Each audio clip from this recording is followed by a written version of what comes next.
I go and I use Apesure's replay app image and I want to just back up the same database working on the same style of backups, I can actually reduce my amount of storage costs down to 28 gigs just using compression only.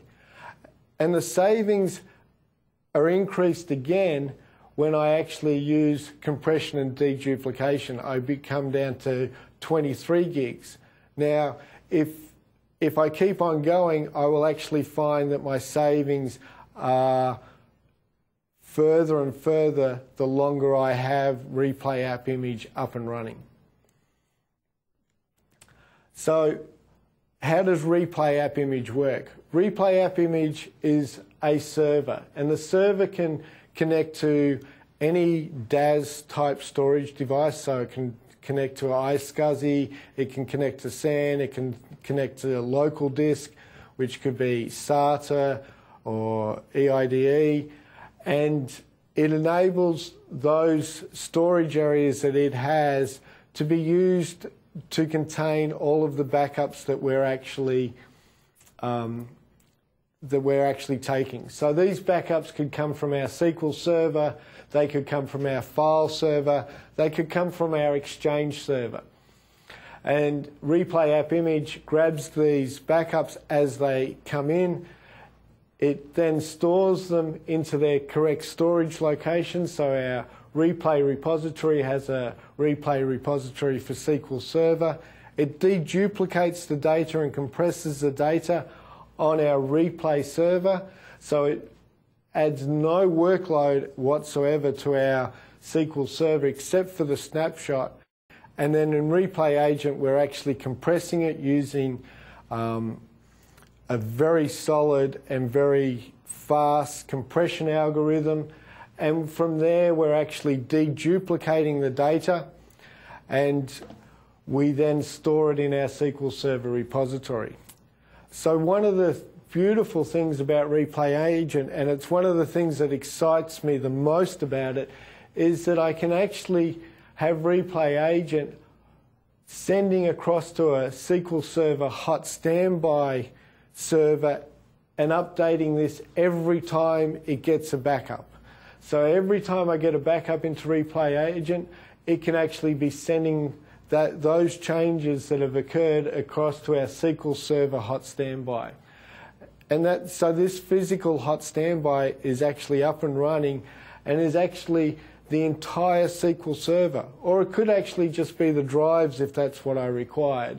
But having the entire SQL Server means that no longer do I have to update master. No longer do I actually have to update the SQL Server logins. I could actually disable this hot standby and go and do any testing on that SQL Server before I roll it out to my actual production server. And to me, this is such a strong thing that SQL Server DBAs should be doing. We don't do enough testing. We don't do enough testing before we apply service packs. We don't do enough testing before we actually upgrade databases. So having the ability to have a physical hot standby is absolutely fantastic. And in a 24/7 environment, it means that I can actually cut over to this physical hot standby server at a moment's notice. In actual fact, in my testing, it takes about 5 minutes to actually bring the hot standby into play if this SQL Server becomes unavailable. And compared to log shipping, where normally it takes 30 minutes at the minimum to an hour and a half to actually bring a log shipping server back into production, I find this type of methodology or this new scenario to be very, very interesting. The other thing that it can do is it can actually send to a standby to a virtual machine. So if I don't have the luxury of having a hot standby to do my testing, I now actually have a virtual machine which can be an identical image of my actual SQL Server that can be just sitting there standing by.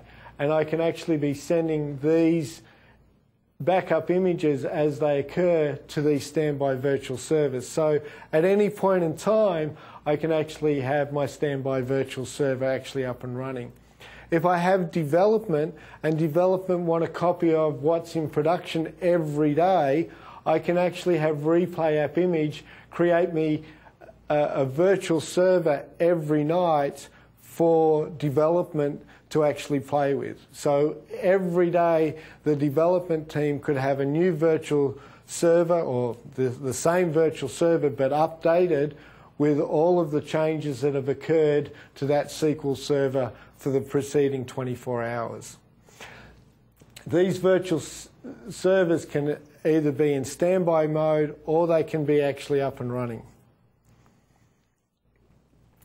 So I would do yourselves a favour. I'd go up and have a look at Apershore's website for some more information.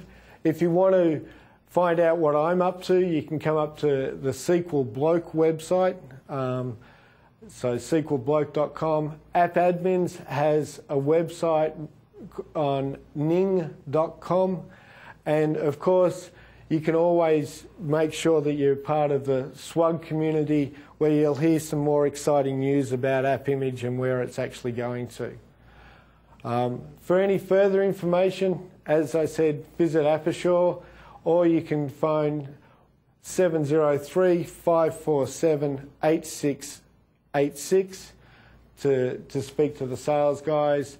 And we're going to be releasing an ebook shortly on configuring Microsoft SQL Server for fast recovery, and that should be out within the next 30 days.